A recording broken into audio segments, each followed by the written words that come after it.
बघा, आज छत्रपती राजर्षी शाहू महाराज यांची जयंती आहे.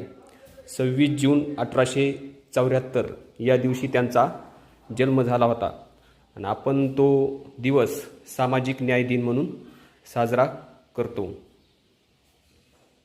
फक्त राजर्षी शाहू महाराज यांच्या नावापूर्वीच राजर्षी ही पदवी लावली जाते.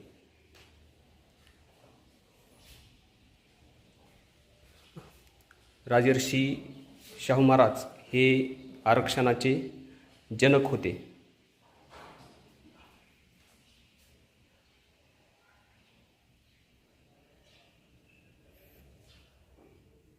आरक्षणाचे जनक कोण होते? राजर्षी शाहू महाराज. आलं लक्षात? समोर बघा.